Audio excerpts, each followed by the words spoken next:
हम आपको पढ़ा रहे थे control and coordination. Control and coordination में हमने सबसे पहले आपको ये बताना सिखाया कि कंट्रोल क्या है, फिर उसके बाद कोऑर्डिनेशन क्या है। ठीक है, कंट्रोल का मतलब क्या होता है कि हमारी बॉडी में कई सारे ऑर्गन हैं और सभी ऑर्गन अपने अपने मन से काम नहीं कर सकते, यानी ये कंट्रोल किए जाते हैं किसके द्वारा, हमारे ब्रेन के द्वारा। तो ब्रेन हमारा क्या है, कंट्रोल एंड कमांड सिस्टम है। क्लियर। फिर दूसरा पॉइंट आता है कि कोऑर्डिनेशन क्या है।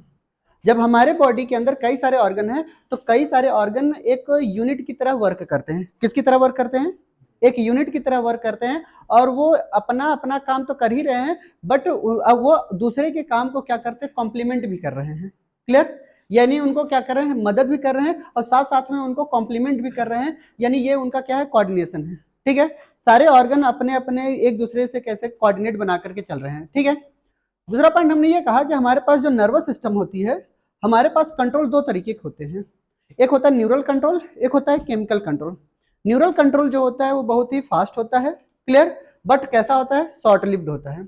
बट हमने ये कहा था केमिकल कंट्रोल जो होते हैं वो लॉन्ग अफेक्ट होता है। ठीक है, लॉन्ग लिव्ड होता है और बहुत ही स्लो होता है। क्लियर। फिर हमने ये कहा कि हमारे पास जो नर्वस सिस्टम होते हैं और जो हमारे पास केमिकल कंट्रोल होते हैं वो आपस में क्या होते हैं, इंडोक्राइन सिस्टम जिसे कहते हैं।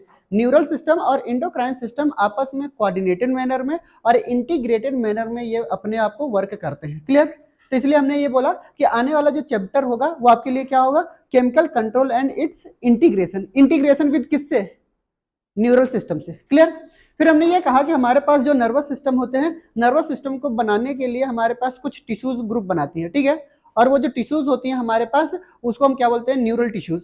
और न्यूरल टिश्यूज किससे मिलकर के बनी होती है, कई सारे सेल्स के ग्रुप से मिलकर के बनी होती है, जिनमें हमारे पास 4 तरीके के सेल्स आते हैं। सबसे पहले हमने किसको बताया था, न्यूरॉन को बताया था। न्यूरॉन के अंदर हमने ये कहा था कि 2 पार्ट होते हैं, एक साइटॉन होते हैं और एक प्रोसेसेस होती हैं। साइटॉन हमारे पास सेंटर वाला पार्ट जिसके पास लार्ज न्यूक्लियस पाए जाते हैं, और हमने ये कहा था कि एक प्रोसेसेस होती है और प्रोसेसेस में 2 तरीके की प्रोसेस। ठीक है, एक अफरेंट नेचर की और एक इफरेंट नेचर की। जो अफरेंट नेचर की होती है उसको हमने क्या बोल दिया था, डेंड्रॉन, और जो इफरेंट नेचर की थी उसको हमने क्या बोल दिया था, एक्सॉन। फिर हमने ये बताया था कि न्यूरोग्लिया बताया था। ठीक है, हमने ये कहा था टोटल न्यूरल टिश्यूज का लगभग लगभग 50% कौन बनाता है, हमारा न्यूरोग्लिया बनाता है। न्यूरोग्लिया हमारे पास क्या होते हैं कि यहाँ पर ये डिवाइड कर सकते हैं। क्लियर। फिर हमने ये कहा कि इनको 2 पार्ट में हमने डिवाइड किया था। पहला हमारे पास कौन कौन सा पार्ट था, एक सीएनएस में और एक पीएनएस में। सीएनएस में क्या होते हैं, 3 तरीके के हमारे पास क्या पाए जाते हैं, ये पाए जा रहे हैं। क्लियर। पहला उनमें आता है कि एस्ट्रोसाइट्स। एस्ट्रोसाइट्स को हमने ये कहा था ये ब्लड ब्रेन बैरियर है। क्लियर, यानी फिजिकल बेसिस अगर न्यूरॉन की अगर बात करेंगे, ठीक है, तो आपसे एक बार क्वेश्चन पूछा भी गया जाएगा, एनाटॉमिकल बेसिस ऑफ न्यूरॉन, यानी किसी भी न्यूरॉन की जो एनाटॉमी होती है वो कौन बनाता है, एस्ट्रोसाइट्स बनाती है। ठीक है, ये कहीं ना कहीं लिख लीजिएगा। ठीक है, तो हमने ये कहा था कि यहाँ पर ये एनाटॉमिकल बेसिस बना रही है, किसी भी न्यूरॉन का स्ट्रक्चर बनाने में कौन मदद करता है बताइए, एस्ट्रोसाइट्स करती है। और एस्ट्रोसाइट्स का नाम क्या है, ब्लड ब्रेन बैरियर। यानी हमारे पास कोई भी ब्लड अगर हमारे ब्रेन के अंदर जा रहा है तो यानी उसको फिल्टर करने का काम कौन करता है बताइए, यही एस्ट्रोसाइट्स करते हैं। क्लियर। फिर दूसरे नंबर पे हमने ये बताया था ओलिगोडेंड्राइट्स। ठीक है, ओलिगोडेंड्राइट्स क्या करता है, ये माइलिन शीथ बनाने के काम आता था। किसके काम आता था, माइलिन शीथ बनाने के काम आता था। कहाँ पे, सीएनएस में या पीएनएस में, सीएनएस के अंदर। ठीक है, फिर उसके बाद आता है हमारे पास माइक्रोग्लिया। माइक्रोग्लिया के बारे में ये बताया था सारे के सारे न्यूरॉन की या नर्व सेल्स की या फिर नर्वस टिश्यू की सभी की ओरिजिन कैसी होती है, एक्टोडर्मल। बट यही एक माइक्रोग्लिया ऐसी है जिसकी ओरिजिन कैसी है, मीजोडर्मल हुआ करती थी। ठीक है, यही इसके लिए फेमस ही है।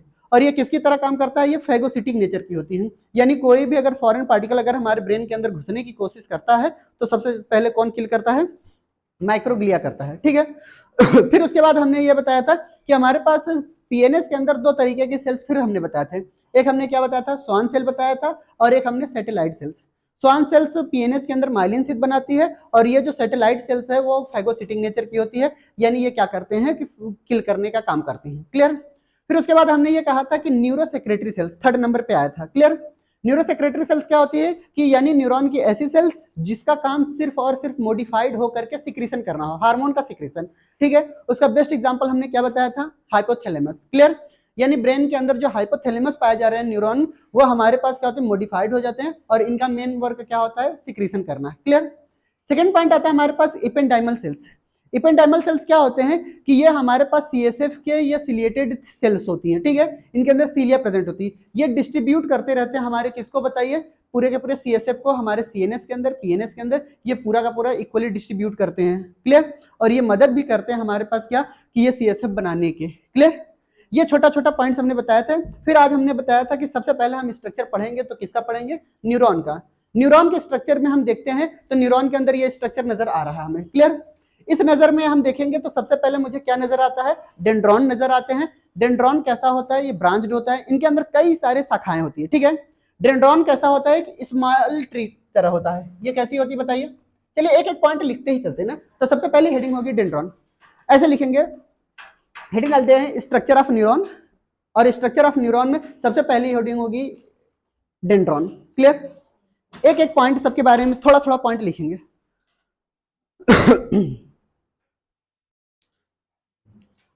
सबसे नंबर 1 लिखेंगे डेंड्रॉन, ये न्यूरॉन के पार्ट हैं, clear.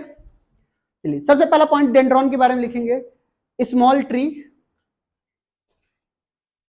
Small tree branched structure, कैसा स्ट्रक्चर है बताइए, small tree branched structure, branched structure called as, इसके ब्रांच स्ट्रक्चर को हम क्या बोलते हैं बताइए, ब्रांच स्ट्रक्चर को क्या बोलते हैं, डेंड्राइट्स, ठीक है, इसी को हम क्या बोलते हैं, डेंड्राइट्स। हमने ये कहा कि डेंड्रॉन हमारे पास क्या होती हैं कि ये अफरेंट नेचर की है, अभी ये भी बताना है, क्लियर। दूसरा पॉइंट हमने ये लिखा कि इनके पास कुछ केमिकल्स पाए जाते हैं, ध्यान सुनिएगा, यहां पर हम कुछ पॉइंट नहीं लिखवाए, यहां पर लिखवाएंगे।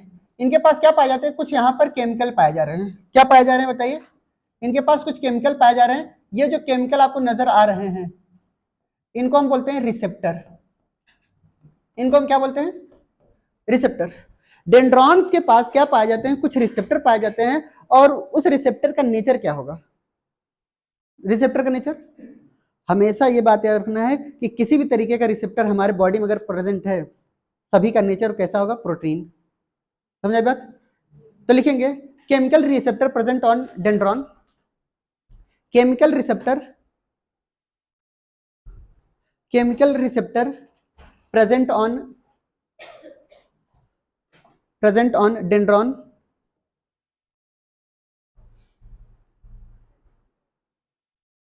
ठीक है, ब्रैकेट में लिख लीजिएगा प्रोटीन नेचर, किस नेचर का होता है बताइए, protein nature, protein nature and chemical specific, ये केमिकल स्पेसिफिक होते हैं।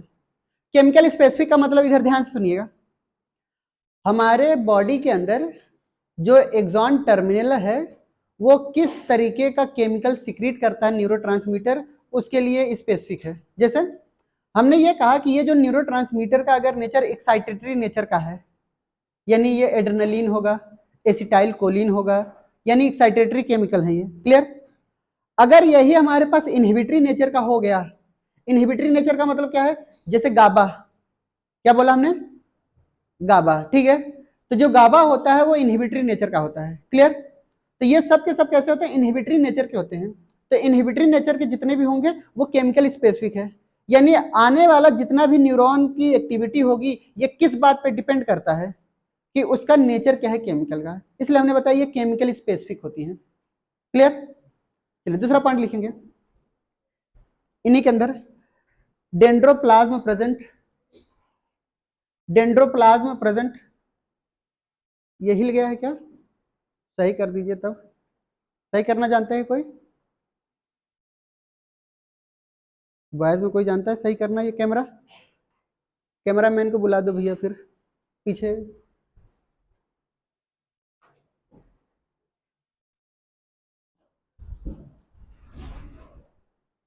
सही नहीं चल रहा है क्या, हिल गया,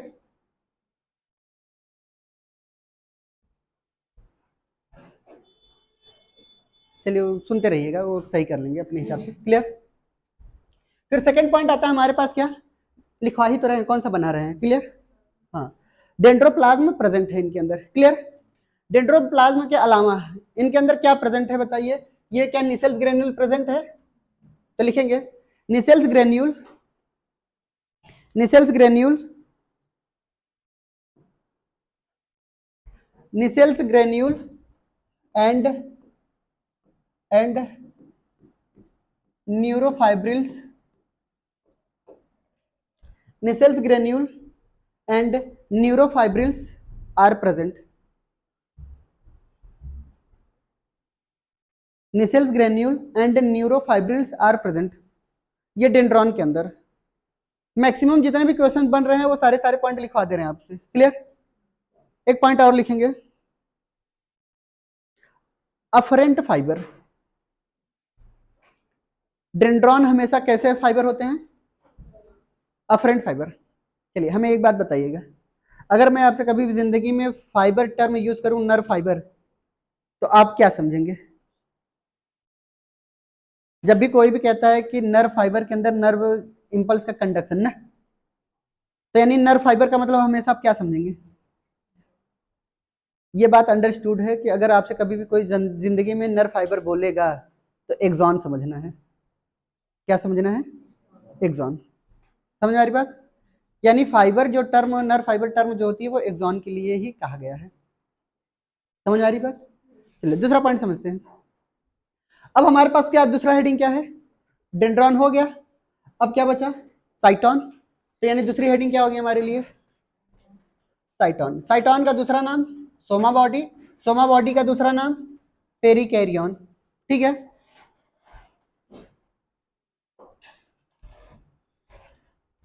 साइटोन के बारे में लिखेंगे,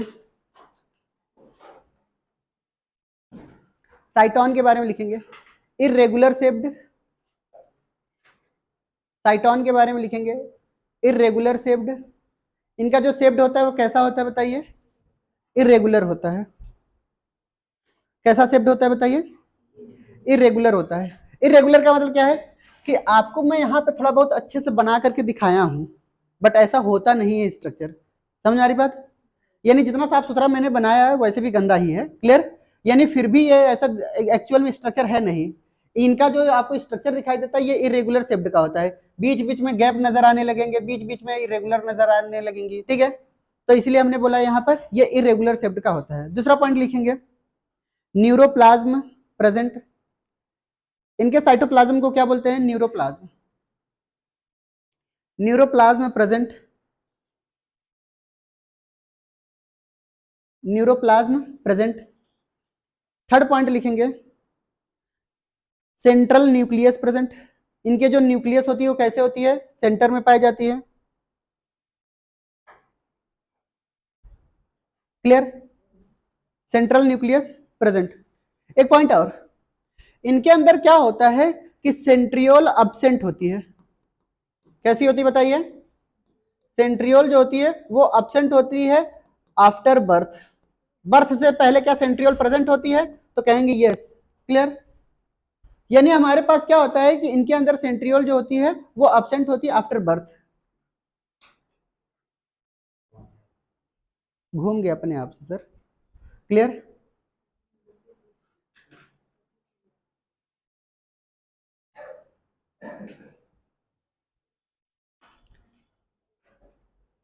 सेंट्रियोल जो होती है वो अब्सेंट होती है, clear, after birth. That is दो पॉइंट नोट डाल करके अच्छे से लिखना है, ठीक है। पहला पॉइंट लिखेंगे दैट इज में नो सेल डिवीजन, यानी बर्थ के बाद सेल डिवीजन पॉसिबल नहीं है। नर्व सेल्स के अंदर सेल डिवीजन पॉसिबल नहीं है, क्लियर। सेल डिवीजन क्या होता है? पॉसिबल नहीं है। तो क्या चीजें पॉसिबल हैं वो कर लेते हैं ना, तो नोट डाल करके वो भी दूसरा पॉइंट लिखेंगे सेल इलोंगेशन ओनली पॉसिबल, ठीक है। यानी ये सिर्फ और सिर्फ एक्सॉन बढ़ सकता है, लेंथ इनकी बढ़ सकती है, ठीक है। एक्सॉन की लेंथ बढ़ सकती है बस, ठीक है। यानी क्या कर सकते हैं कि सेल इलोंगेशन ओनली पॉसिबल, यानी इलोंगेशन सिर्फ और सिर्फ पॉसिबल है, क्लियर। यानी इनकी ग्रोथ भी नहीं होगी, सिर्फ और सिर्फ लेंथ बढ़ सकती है एक्सॉन का बस, और कुछ नहीं हो सकता, क्लियर। यानी एक तरीके की ये क्या डेक्रीमेंटल वाले बातें हो गई, क्लियर। सेंट्रियोल अब्सेंट होती है आफ्टर द बर्थ, उसमें सबसे पहला पॉइंट लिखवाया था सेल डिवीजन अब्सेंट होंगी, क्लियर। और सिर्फ क्या पॉसिबल है बताइए, सेल का इलोंगेशन होना ही पॉसिबल है बस, और कुछ नहीं। ये दूसरा वाला क्वेश्चन आपको ध्यान से सुनना है, सेल इलोंगेशन पॉसिबल है, क्लियर। सेकंड पॉइंट हमारे पास लिखेंगे, ये अभी किसके बारे में लिखवा रहे हैं, साइटोन के बारे में ही लिखवा रहे हैं, क्लियर। फिर उसके बाद आता है कि एक आता है हमारे पास निसेल्स ग्रेन्यूल, ठीक है, तो लिखेंगे निसेल्स ग्रेन्यूल के बारे में।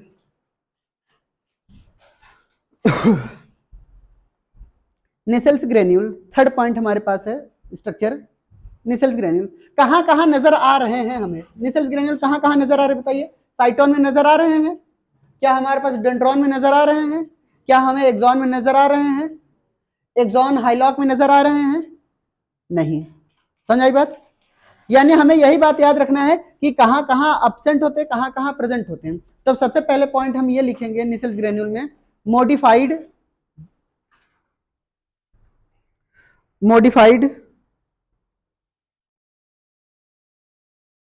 राइबोसोम्स, ये एक तरीके का कैसा राइबोसोम्स है, मॉडिफाइड राइबोसोम्स है, क्लियर।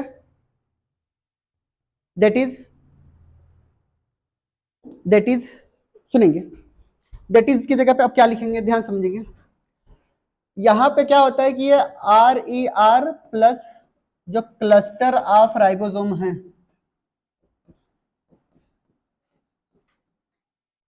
क्लियर, यही मिल करके क्या बनाते हैं, निसेल्स ग्रेन्यूल बना रहे हैं, ठीक है।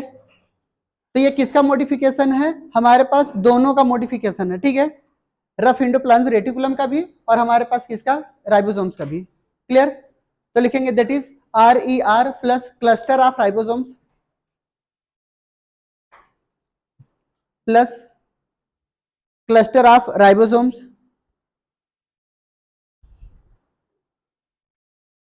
क्लियर। दूसरा पॉइंट लिखेंगे, help in protein synthesis, help in protein synthesis, help in protein synthesis for किसके लिए, for help in protein synthesis for metabolism and repairing. Protein synthesis क्यों बताइए, मेटाबॉलिज्म के लिए और किसके लिए, रिपेयरिंग के लिए। कई बार ऐसा होता है कि हमारे पास सेल की रिपेयरिंग होना बहुत जरूरी है, ठीक है। तो यहाँ पे क्या किसमें मदद करता है, प्रोटीन सिंथेसिस में मदद करता है और सेल की रिपेयरिंग में मदद करता है, ठीक है। दूसरा पॉइंट लिखेंगे, अब सुनते ध्यान से, एक नोट डाल करके पॉइंट समझेंगे, नोट डाल करके एक पॉइंट समझेंगे, सुनिएगा ध्यान से, क्या मैं बताने की कोशिश करूंगा। निसेल्स ग्रेन्यूल एक तरीके का क्या है कि ग्रेन्युलर स्ट्रक्चर है, क्लियर। हमें कैसे पता चलेगा कि कहाँ कहाँ पे प्रेजेंट है, कहाँ कहाँ पे एब्सेंट है। अगर दो निसेल्स ग्रेन्यूल दिया जाए जिससे ये आपको पता करना हो कि कौन से बूढ़े आदमी का है, कौन से जवान आदमी का है, ठीक है, तो कैसे होगा पता, हम आपको बता रहे हैं। होता क्या है कि निसेल्स ग्रेन्यूल की स्टेनिंग की जाती है मिथाइल ब्लू से, ठीक है, स्टेनिंग की जाती है किससे, मिथाइल ब्लू से। ये क्या करता है कि ये स्टेन करके बताता है कि उनके अंदर प्रेजेंट है या नहीं है निसेल्स ग्रेन्यूल। उसको उठा दो, 2 बार सो चुकी है, हाँ तुम्ही को कह रहे हैं, सो रही हो बार बार, क्लियर, आंखें में आंखें डाल करके सो रही है, ठीक है।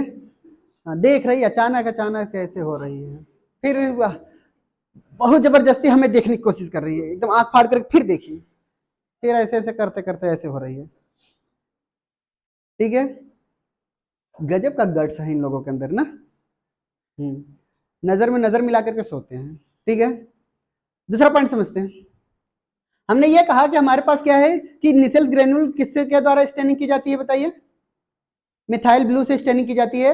अगर हमें स्टेनिंग करने के दौरान निसेल्स ग्रेन्यूल अगर नजर नहीं आता, अगर कोई कलर नजर नहीं आता, तो समझ जाइए निसेल्स ग्रेन्यूल अब डिग्रेड हो चुके हैं, और वो होगा किसमें, बूढ़े आदमी में, क्लियर।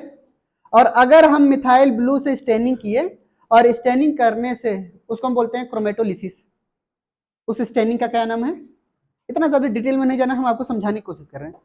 जिससे स्टेन करते हैं उस प्रोसेस को हम बोलते हैं क्रोमेटोलिसिस, लिसिस का मतलब था ब्रेकडाउन।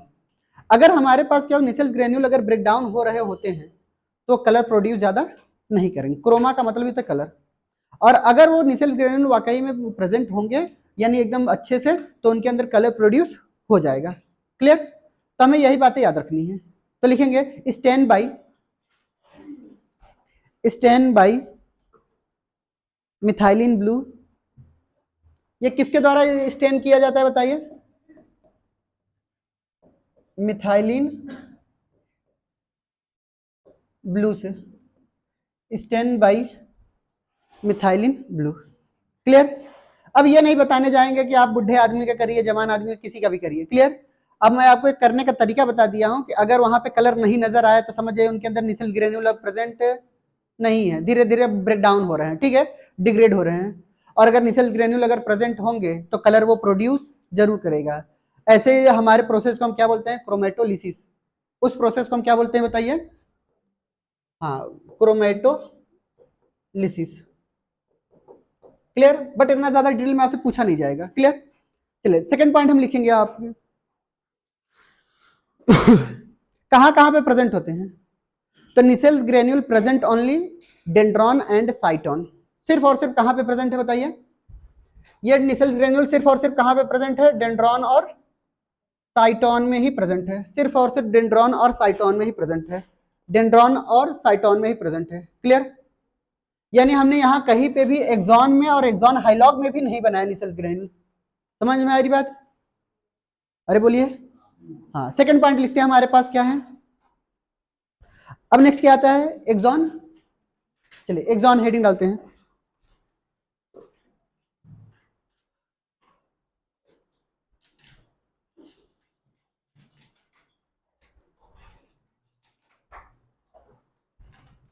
एक्सॉन, ठीक है। चलिए लिखेंगे लॉन्ग प्रोसेसेस। ये लॉन्ग प्रोसेस है, ठीक है। प्रोसेस का मतलब समझेंगे? हाँ, जो ब्रांचेस आपको दिखाई दे रही हैं वो लॉन्ग है, ठीक है। दूसरा point, membrane of axon is called as axolemma. Axon की मेम्ब्रेन को हम क्या बोलते हैं? एक्सोलेमा बोलते हैं।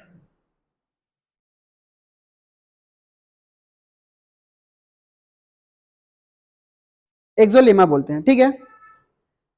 दूसरा पॉइंट लिखेंगे, ये भी कैसी होती है? ब्रांच्ड होती हैं। कैसी होती हैं? ब्रांच्ड होती हैं। जल्दी करिए। ब्रांच्ड, एक एक पॉइंट जल्दी जल्दी करेंगे, लिखेंगे, ठीक है। ब्रांच्ड, अफरेंट नेचर या इफरेंट नेचर? इफरेंट नेचर, बहुत बढ़िया, ठीक है। Efferent nature,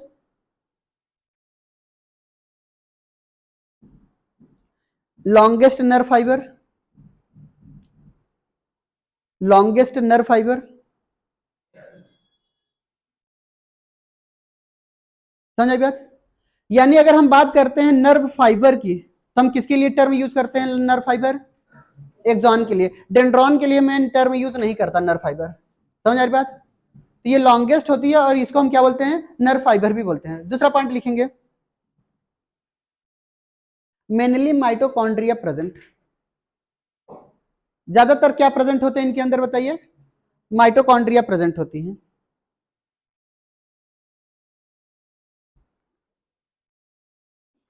clear? माइटोकॉन्ड्रिया अगर प्रेजेंट है तो क्या इनके अंदर एक्शन पोटेंशियल जनरेट होगा? बोलिए। अगर हम कहें कि इनके अंदर जो वोल्टेज होगा यानी जो एक्शन पोटेंशियल होगा, क्या प्रेजेंट होगा? होगा।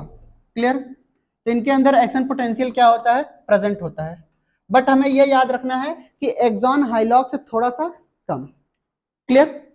हम आपको समझा रहे हैं। जैसे हमने ये कहा कि अगर जहां पर एक्सॉन हाइलॉग में 100 अगर प्रेजेंट है, क्लियर, अगर हमने ये कहा कि अगर जहां पे एक्सॉन हाइलॉग में सोडियम गेटेड चैनल अगर 100 प्रेजेंट है तो इनमें 95 98 बस इतने का ही डिफरेंस है।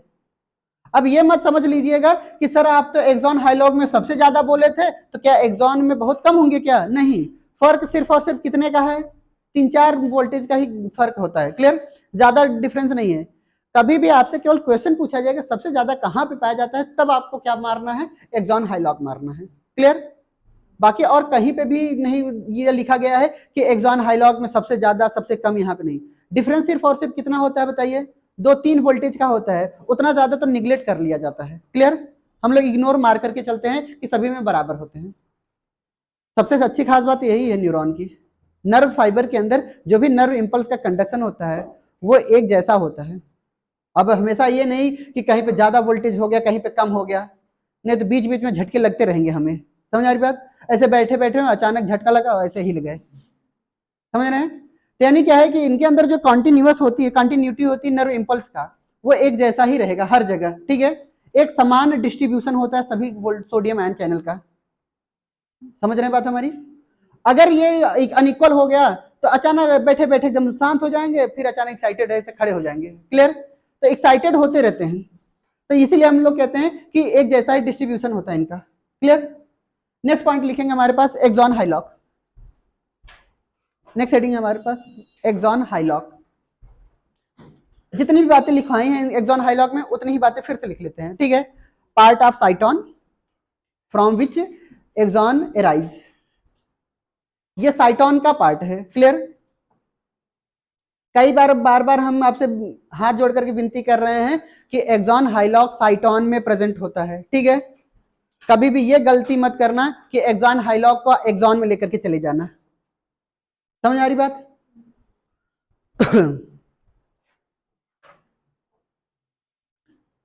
Axon hillock part of cyton from विच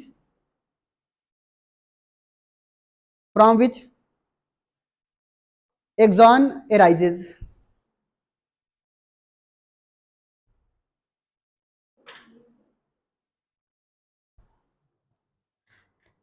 हो गया? Also called as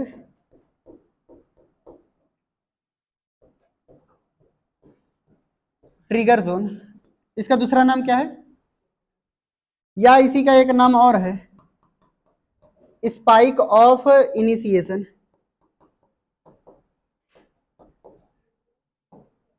spike of initiation,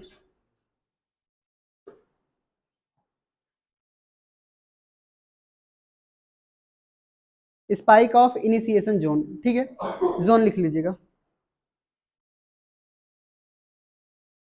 clear? दूसरा पॉइंट लिखेंगे maximum sodium gated channel present. Maximum sodium gated channel, sodium voltage gated channel present. Clear? अगर मैक्सिमम ये पाई जा रही हैं तो क्या मैक्सिमम में हमारे पास वोल्टेज होगा? अरे बोलिए, तो क्या मैक्सिमम एक्शन पोटेंशियल जनरेट होगा क्या? अरे बोलिए, तो मैक्सिमम में एक्शन पोटेंशियल जनरेट भी होगा। क्लियर? मैक्सिमम एक्शन पोटेंशियल भी जनरेट होगा। क्यों? क्योंकि मैक्सिमम वो सोडियम गेटेड चैनल प्रेजेंट है उनके अंदर। क्लियर?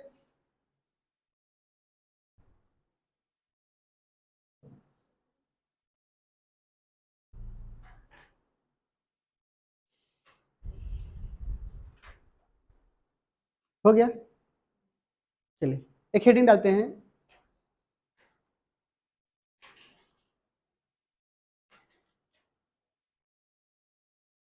Myelin sheath.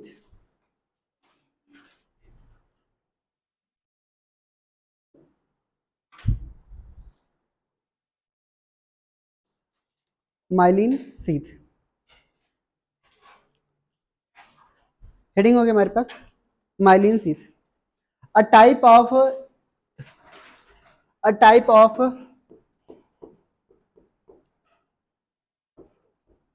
स्फिंगोलिपिड। कैसी लिपिड है बताइए? हाँ, sphingolipid. A type of sphingolipid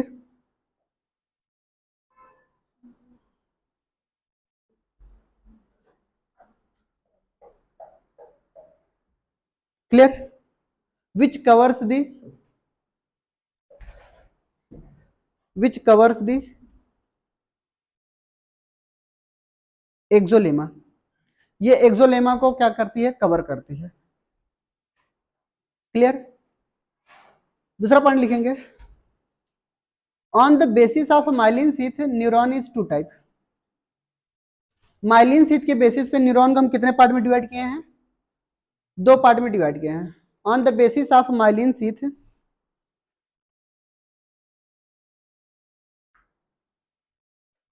sheath nerve fibre is two type.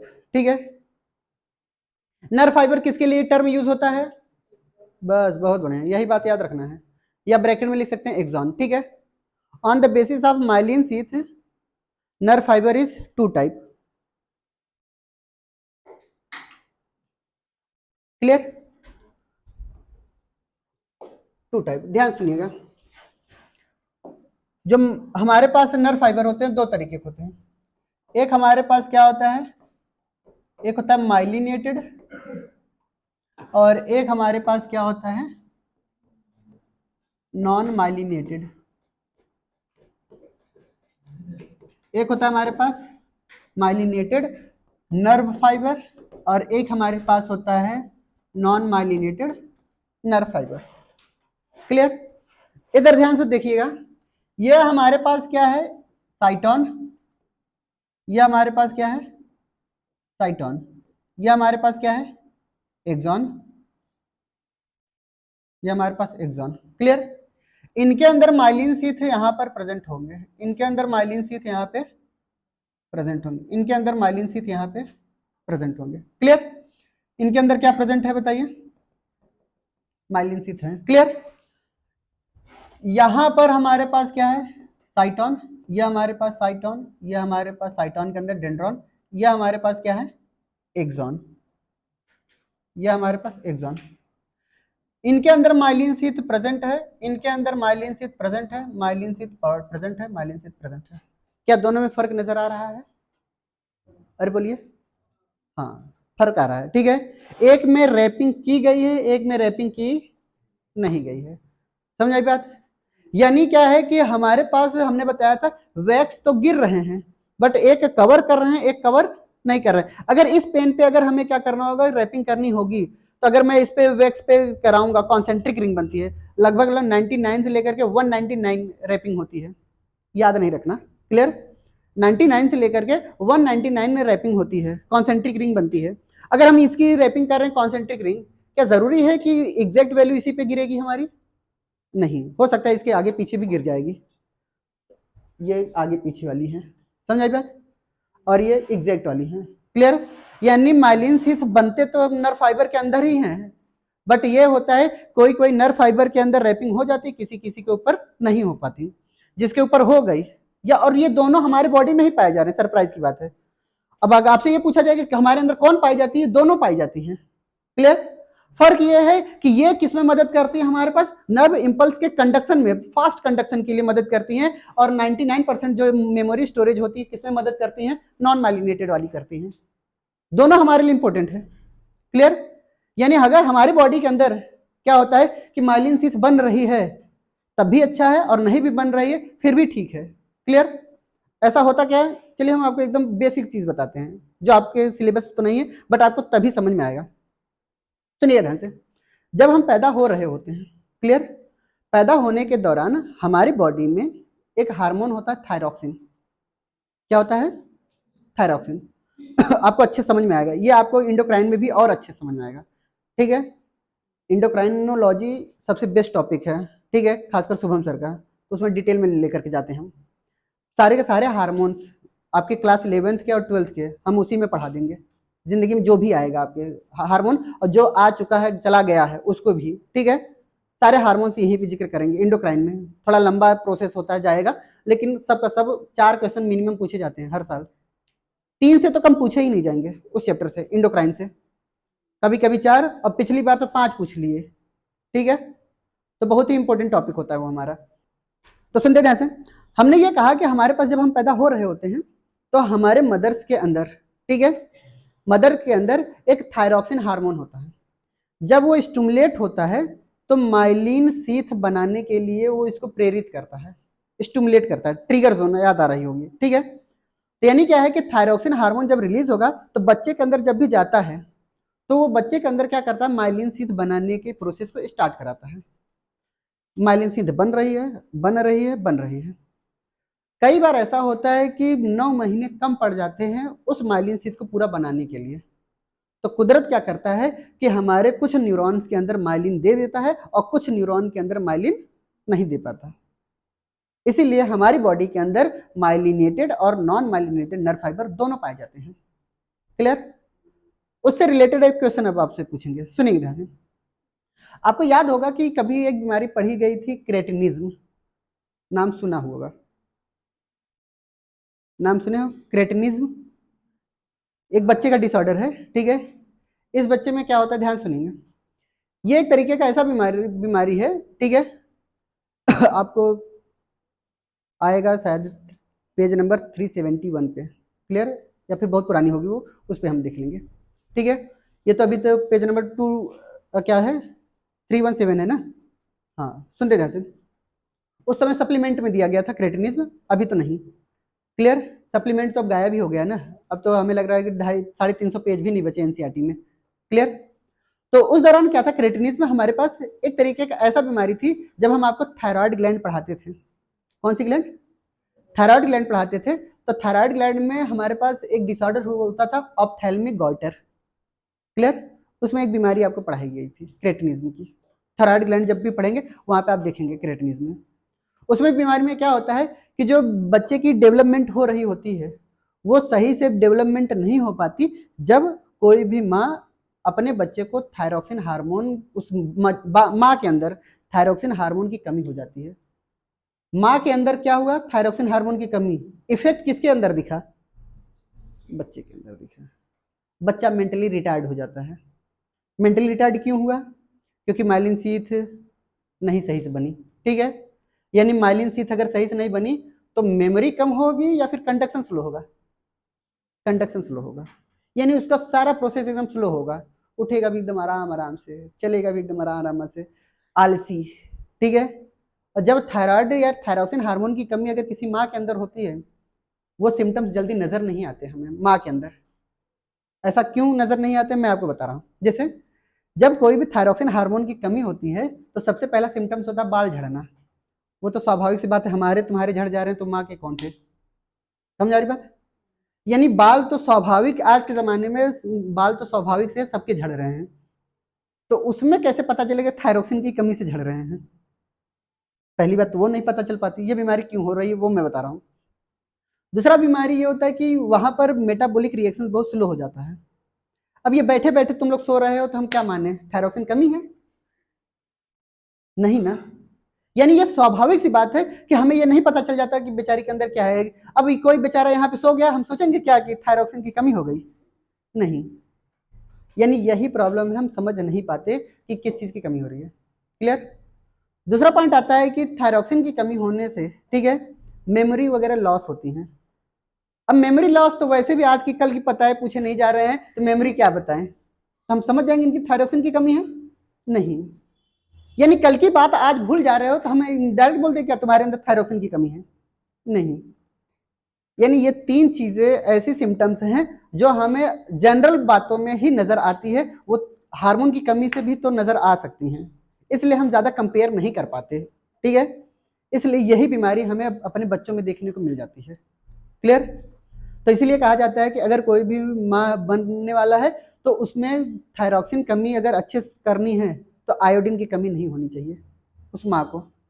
तो कभी कभी बताया भी जाता है बच्चे को, माँ और बच्चे के लिए आयोडीन युक्त नमक खाना चाहिए, ठीक है। अब आयोडीन क्या है?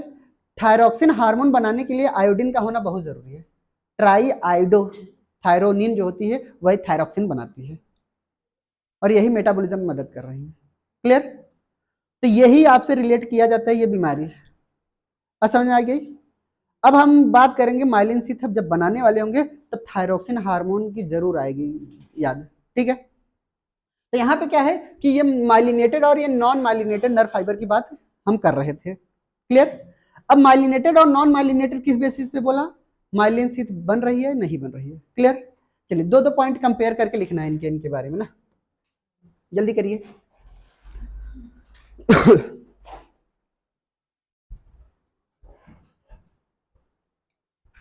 ये दो चैप्टर ऐसे हैं जो आपको दिमाग खोल देंगे वाकई में ऐसा क्या है, ठीक है। असली पढ़ाई तो इसमें समझ में आती है, आपका पढ़ना लिखना। ये 2 चैप्टर में, एक ये नर्व में और एक इंडोक्राइन सिस्टम में। सारे मोह माया आप भूल जाओगे। क्लियर?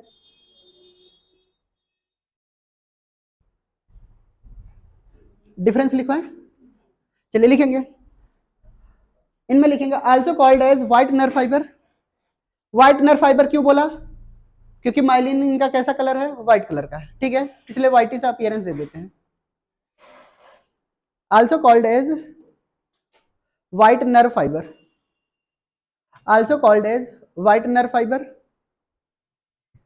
नॉन माइलिनेटेड में लिखेंगे also called as grey nerve fibre, also called as grey nerve fibre.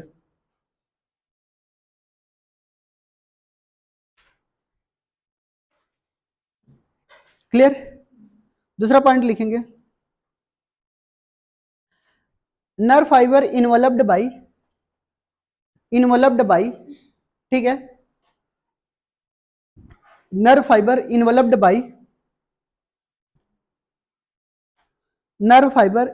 By neuroglial cell या फिर माइलिन शीथ ना। माइलिन शीथ कौन बनाता था बताइए?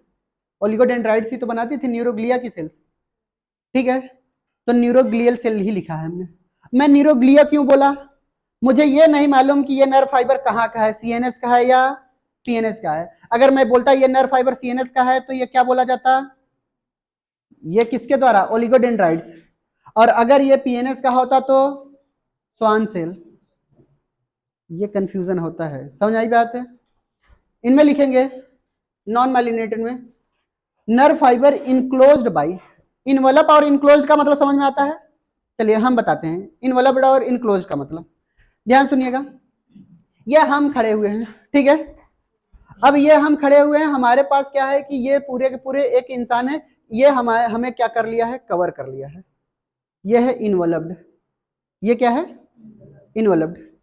बट अगर हम बीच में वहां जाकर के खड़े हो जाएं और आप लोग हमें घेर लें, क्या कवर किए हैं कि घेरे हुए हैं? तो ये इनक्लोज्ड और इनवलप में यही डिफरेंस है, समझ आई बात? यानी माइलिन तो है बट एक तो रैपिंग की गई है और एक रैपिंग न करके क्या किया गया है? इनक्लोज्ड किया गया है, ठीक है, तो इनक्लोज्ड और इनवलप में डिफरेंस है। क्लियर? तो यहां पे लिखेंगे nerve fibre enclosed by neuroglia, enclosed by neuroglia. Clear? चलिए इनमें लिखेंगे माइलिनेटेड में इट फॉर्म व्हाइट मैटर, ये क्या बनाती है? व्हाइट मैटर बनाती है, form white matter of CNS. CNS के अंदर जितने भी व्हाइट मैटर बनते हैं वो कौन बनाता है? माइलिनेटेड नर्व फाइबर बनाते हैं, ठीक है, जितने भी लोग बना रहे हैं वो कैसे हैं? माइलिनेटेड हैं, ठीक है, और ये क्या बना रहा है? नॉन माइलिनेटेड ग्रे मैटर, ठीक है, तो form grey matter of CNS, grey matter of CNS.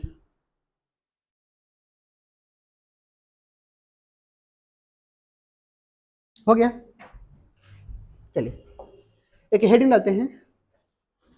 Heading होगी हमारे पास histology of nervous tissue, histology of nervous tissue.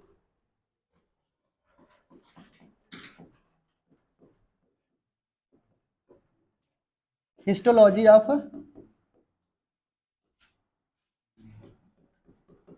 Nervous tissue. अरे वेरी बहुत इजी है, ध्यान सुनेंगे कैसे इजी है, हम आपको समझा रहे हैं, इधर देखिएगा।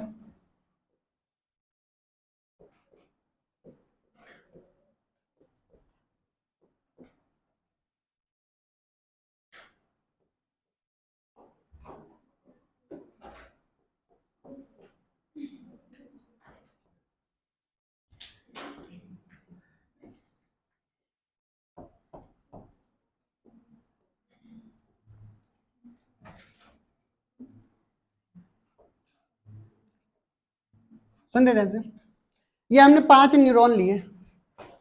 कितने न्यूरॉन लिए? 5 न्यूरॉन लिए। 5 न्यूरॉन में से हमने ये मान के चले कि इनके पास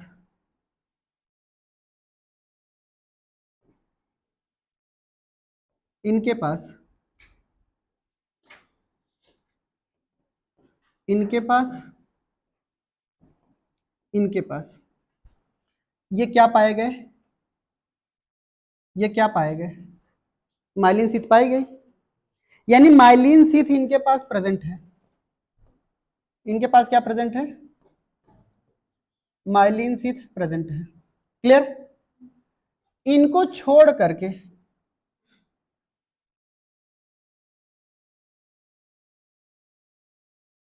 इनको छोड़ करके बाकी इन सबके पास कैसा है, नॉन माइलिनेटेड। बोलिए। यानी इनके अंदर जो कलर आपको दिखाई दे रहा है, कैसा दिखाई दे रहा है, व्हाइट कलर। बोलिए बात सही है। ड्यू टू प्रेजेंस ऑफ बताइए क्या, माइलिन शीथ। क्लियर। और क्या ये पूरा का पूरा अगर हम ब्रेन माने तो ये क्या व्हाइट मैटर बना रही है ब्रेन का, यानी ये क्या कर रही है कि यही व्हाइट मैटर बनाती है। यही क्या बना रही है बताइए, व्हाइट मैटर बना रही है किसी भी तरीके के ब्रेन का, सीएनएस का। क्लियर। ये नॉन माइलिनेटेड जो हो रही हैं वो कैसी दिख रही हैं आपको बताइए, ग्रे कलर का। ठीक है। ड्यू टू किसकी वजह से बताए, प्रेजेंस ऑफ नॉन माइलिनेटेड। अरे बोलिए। नहीं, निसेल्स ग्रेन्यूल। भूल गए, भगवान करे याद आए। हमने यही हमें बात याद रखनी है कि अपने बेसिक चीजों को नहीं भूलना है। क्लियर। किसकी वजह से बताइए, निसेल्स ग्रेन्यूल। ठीक है। और यही हमारा क्या बनाता है, यही हमारा क्या बनाता है, ग्रे मैटर ऑफ सीएनएस की। ग्रे मैटर बनाने में किसका महत्वपूर्ण रोल है, निसेल ग्रेन्यूल का। जल्दी करिए।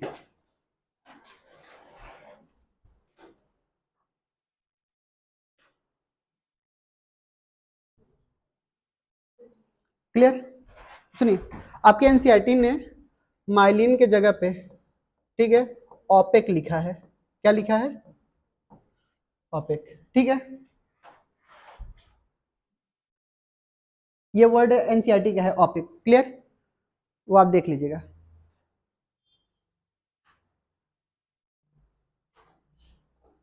क्लियर। ये आपको कहां नजर आएगा, पेज नंबर 321 खोलिए। आई थिंक 321 पे, पुरानी एनसीईआरटी पे।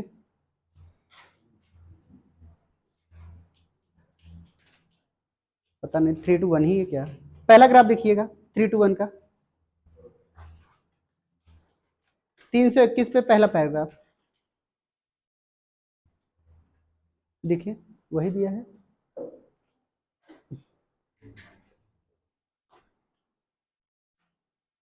बहुत बढ़िया, वही पे है।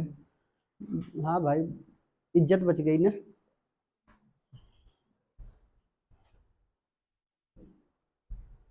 वो बहुत बाद में लिखा है, हमने पहले पढ़ा दिया है। ठीक है। आगे पीछे उन्होंने भी लिखा है, बट आपको ध्यान में रखना है कि जो हमारे लिए अच्छा है पहले उसको सीक्वेंस वाइज में ही पढ़ना पड़ेगा हमें। क्लियर। एनसीईआरटी की बुक बहुत ही अच्छी है, बट उसका सीक्वेंस बहुत ही गड़बड़ है। क्लियर।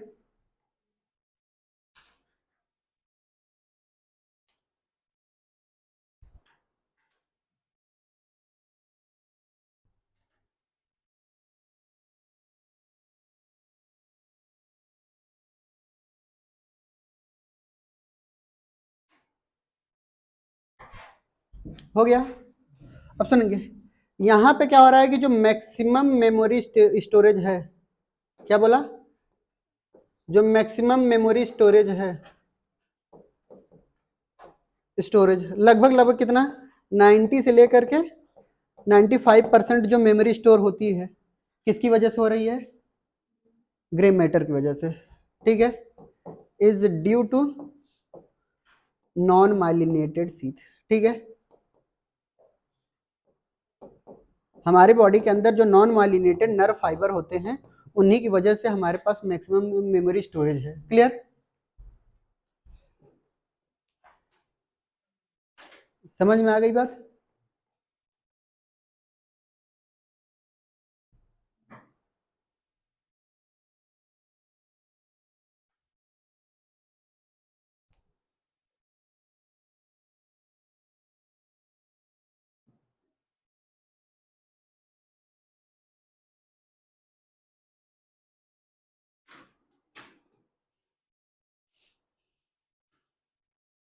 एक चीज का अंदाजा हो गया होगा, हमारे बॉडी में हर एक जगह पर सेंस ऑर्गन के बगल में कुछ एसोसिएटेड एरियाज नजर आती हैं।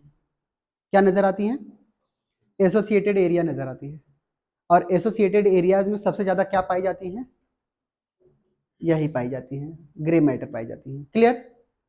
तभी तो हमें पुरानी बातें याद रहती हैं। क्लियर? समझ आ रही बात? यानी एसोसिएटेड एरिया तीन चीजें ही करती हैं अच्छे से। पहले उस चीज को रिसीव करती हैं, फिर इंटरप्रिटेट करती हैं। क्या करती हैं? इंटरप्रिटेट करती हैं। और इंटरप्रिटेट करने के बाद विल पावर जनरेट करती हैं। जैसे हमें आपने कोई क्वेश्चंस दिया बायोलॉजी का क्वेश्चन देने के बाद हम तुरंत आंसर बता करके आपको दे देंगे। ठीक है? ऐसा क्या हुआ तुरंत आंसर बता दिया? क्योंकि उस क्वेश्चन को हमने कई दफा लगाया होगा, और वो कई दफा हमने लगाया तो ये हमारे ब्रेन में सेट था। यानी इससे पहले हम उस क्वेश्चन को देख चुके थे और उसका आंसर याद था। क्लियर? यानी उसका आंसर अगर मुझे याद था, मैंने तुरंत बता दिया। फिर आपने हमें फिजिक्स का क्वेश्चन दिया, हम देखेंगे, बहुत अच्छे से पढ़ेंगे, अंडरलाइन करेंगे, फिर लौटा देंगे आपको। क्लियर? अब आप कहोगे सर जी बताइए ना, आप बहुत बोलते हैं ना फिजिक्स आती है फिजिक्स आती है, बताइए। यानी हम ये कहेंगे कि बेटा ये हमने अपने जमाने में बहुत अच्छी हमारी फिजिक्स थी, मुझे फिजिक्स छोड़े कितना जमाना हो गया? बहुत जमाना हो गया। क्लियर? यानी बहुत साल हो गए छोड़े। यानी मैं पूरे अच्छे से जानता हूं कि क्या कौन सी वैल्यू कैसी है, क्या बोल रहा है, बट मैं क्वेश्चन कैसे स्टार्ट करूं यही नहीं याद आ रहा है। अगर मुझे वो याद आ जाए मैं कैसे स्टार्ट करूं, तो हो सकता है कैलकुलेशन करके मैं आंसर निकाल लूंगा। मुझे पता ही नहीं चल रहा है स्टार्ट कैसे करूं, यानी स्टार्टिंग पॉइंट ही मैं क्या हो गया, भूल रहा हूं। और ये स्टार्टिंग पॉइंट मुझे याद कैसे होगा? बराबर याद करने से, देखने से। क्लियर? और अगर जब तक मुझे वो बात याद नहीं आएगी कि मैं कैसे स्टार्ट करूं, तब तक मेरे अंदर का विल पावर जनरेट नहीं होगा। जब तक विल पावर जनरेट नहीं होगा मैं आगे बढ़ ही नहीं पाऊंगा क्वेश्चन को। ठीक है? देखता रहूंगा, 10 बार पढ़ता रहूंगा, कुछ होगा ही नहीं। सेम यही बात होती है एक इंटेलिजेंट में और नॉन इंटेलिजेंट में। क्लियर? आपको लगता है कि अरे वो पता नहीं क्या खाता है, बहुत तेज है पढ़ने में, खाता होता कुछ नहीं है। हम भी ऐसे बहुत बार सोचे थे। हमने एक बार गए, हम पढ़ते थे जब नवोदय की तैयारी करते थे जब जेएनवी की, तो हमारे साथ एक प्रद्युम्न मौर्य नाम का लड़का था। उसके मतलब उस समय में 100 क्वेश्चन हुआ करते थे, 100 में 198 99 100 मार रहा है। हमारे यहाँ 60 आ रहे हैं, 67 आ रहे हैं, 70 भी नहीं क्रॉस हो रहा है। तो हम सोच रहे हैं पता नहीं क्या खाता है, तो हमने उससे दोस्ती की।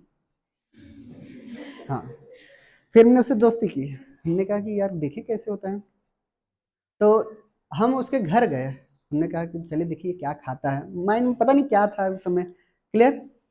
तो माइंड में हमारे यही था कि क्या खाता है। गया देखा वो दही रोटी खा रहा है, हमने कहा दही रोटी तो हम भी खाते हैं। क्लियर? हमारे माइंड में क्यों नहीं है, हमने कुछ कुछ तो मिलावट करता होगा। फिर हमने ये देखा कि हमारे यहाँ वो मतलब उस वो प्योर वेजिटेरियन था, हरी सब्जी खा रहा था। तो हमने कहा वो हो सारा खेल हरी सब्जी में है। ठीक है? ग्रीन वेजिटेबल्स में है। हमारी मम्मी तो डेली दही रोटी खिलाती हैं। ठीक है? पुरानी रोटी खिला देती हैं, शायद इसी वजह से क्या मतलब हमारे सर ने बताया था ताजी रोटी खाओगे तो मतलब बुद्धि साफ रहती है, रात की रोटी सुबह नहीं खानी चाहिए। ठीक है? हमारे घर में तो वही होता था। ठीक है? रात की रोटी सुबह खा रहे हैं हम लोग, कहाँ से बुद्धि बढ़े। ठीक है? तो हम तो यही सोचते थे। तो हमने अपने घर वालों से कहा कि अब हमें ताजी रोटी सुबह सुबह चाहिए। बहने ने तुरंत ताजा हमें बनाया।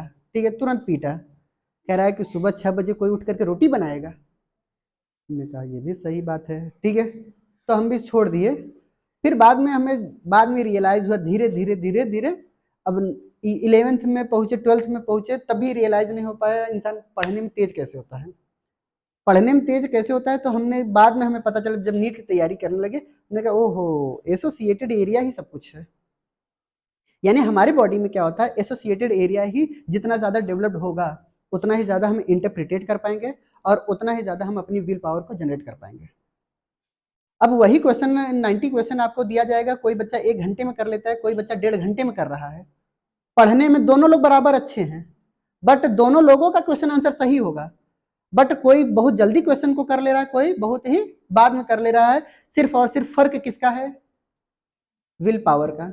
जब तक एसोसिएटेड एरिया में बार बार आप वो रिवीजन नहीं करेंगे, बार बार पन्ना नहीं पलटेंगे, ठीक है, जितनी बार आप पेज पलटोगे, क्लियर, उतनी बार आपका रिवीजन होगा। समझ आई बात।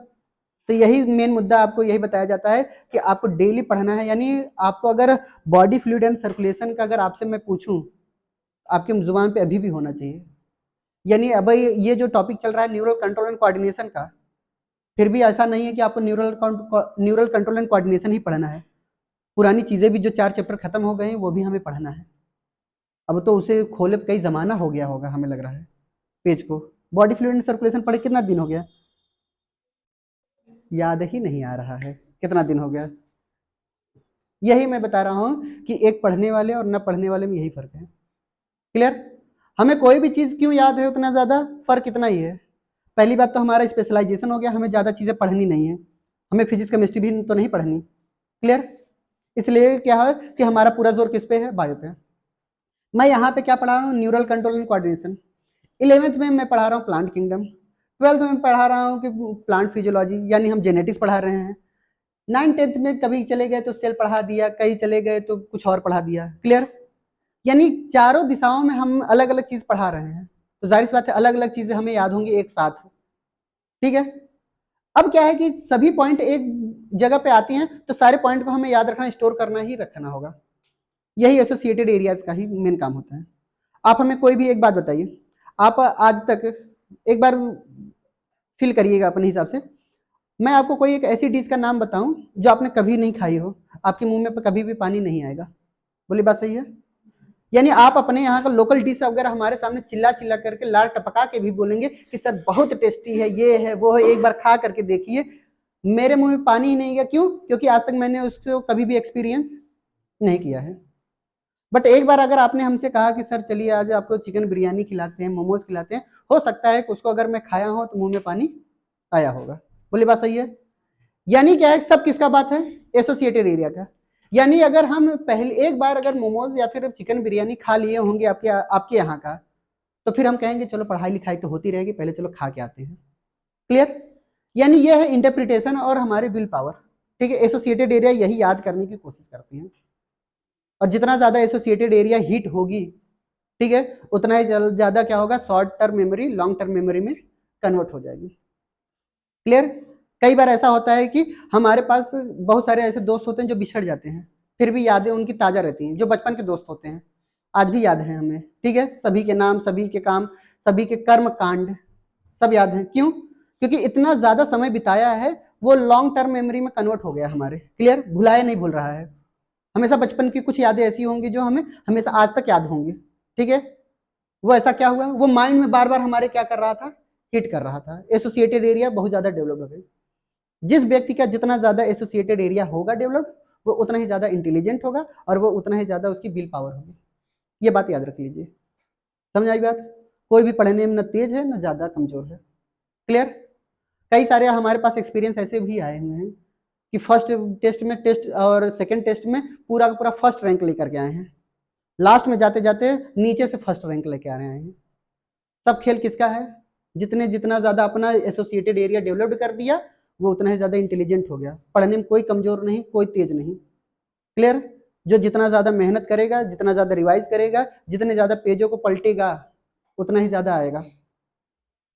हमारे भी दोस्त अगर हम मुझे भी देखते हैं, अगर कभी भी जिंदगी में आज तक तो नहीं देखे हैं, ठीक है, पढ़ाते हुए, मैक्सिमम दोस्तों को नहीं पता है कि मैं पढ़ाता हूँ। क्यों? क्योंकि कभी भी पढ़ाई वाली स्टोरी हम नहीं लगाएंगे, कभी टीचर वाली स्टोरी नहीं लगाएंगे, कि अगर लगा दिए तो पहले हमारे स्टूडेंट ही गाली देंगे, ठीक है, या फिर हमारे दोस्त ही गाली देंगे, अबे साले तुम टीचर हो गए, टीचर लायक तो थे नहीं। हाँ, सबसे पहले हमारे जितने भी होते हैं दोस्त यही बोलेंगे, क्योंकि हमारा पास्ट बहुत खराब था। मतलब आप उम्मीद नहीं कर सकते कितना खराब। क्लियर? यानी हमारे पास क्या है कि अब यही मैं बात बताने की कोशिश कर रहा हूं कि अब हमने बहुत ज्यादा चेंजेस लाए अपने अंदर, शायद यही हमारा एक पछतावा हो सकता है। ठीक है? यानी हर बुरे कर्म का एक ही फल अच्छा हो सकता है कि चलो कुछ नहीं तो चलो एक ही जगह से हम अपने चीजों को उतार सकते हैं, पापों को। टीचर बन के पाप उतर रहा है अभी तक, अब उतर रहा है कि चढ़ रहा है ये तो यही नहीं मालूम। क्लियर? तो यही बात आती है हमारे अंदर। क्लियर? तो सेम यही बात हम आपको बताना चाहेंगे, आप अपना जितना ज्यादा एसोसिएटेड एरिया डेवलप करिए उतना ही ज्यादा अच्छे मार्क्स लाइए। क्लियर? कोई पढ़ने में इस क्लास में तेज नहीं है और ना कोई कमजोर है, सब किसका खेल है? Associated area. ठीक है? हमने कई बार उम्मीद करते हैं कि कई सारे स्टूडेंट से कि इतना नंबर अच्छे मार्क्स नहीं ला सकता वो, फिर भी लेकर के आ रहा है वो अपनी मेहनत से। ठीक है? यानी कई बार हमें खुशी भी होती है कि चलो इससे तो उम्मीद नहीं थी लेकिन ये अच्छे मार्क्स ला रहा है, तो कई बार हमारा मन खुश होता है। और कई लोगों से ऐसे दुखी होता है जैसे उम्मीद ही नहीं होती। ठीक है? बहुत अच्छे मार्क्स लाने लायक रहते हैं फिर भी गंदगी में चले जाते हैं, किसी भी तरीके से ना मार्क्स ही नहीं आएंगे उनके, पढ़ेंगे लिखेंगे ही नहीं। पढ़ने में तेज है वाकई में, दिमाग शार्प माइंड है, मेमोरी पावर भी अच्छी है, पढ़ते ही नहीं। ठीक है? दिक्कत वहां हो जाती है। क्लियर? तो आज से क्या करना है? सिर्फ और सिर्फ एक ही फोकस, क्या? जितना ज्यादा रिवीजन उतना ही ज्यादा इंटरप्रिटेशन, और जितना ज्यादा इंटरप्रिटेशन उतना ही ज्यादा हमारा क्या होगा? एसोसिएटेड एरिया डेवलप्ड होगी, और जितना ज्यादा एसोसिएटेड एरिया डेवलप्ड होगी मेमोरी पावर उतना ही ज्यादा डेवलप्ड होगा। ठीक है? और उतना ही स्टोरेज रहेगा, और स्टोरेज जितना ज्यादा होगा उतना ही ज्यादा हमारी विल पावर मजबूत होगी। अपनी विल पावर मजबूत होने के लिए दो ही चीज करना है। पहली बात क्या? बार बार उस चीज को पलटिए पेजों को, और अपने एसोसिएटेड एरिया को डेवलप करिए। क्लियर? नेक्स्ट पॉइंट आता है हमारे पास क्या? ये हिस्टोलॉजी न्यूरॉन का हो गया, बाकी सारे न्यूरॉन के स्ट्रक्चर के बारे में बता दिया था हमने। क्लियर? इनकी अब बात आती है हमारे पास नोट्स ऑफ रेनवियर के बारे में ना, इसको कल कंटिन्यू करते हैं।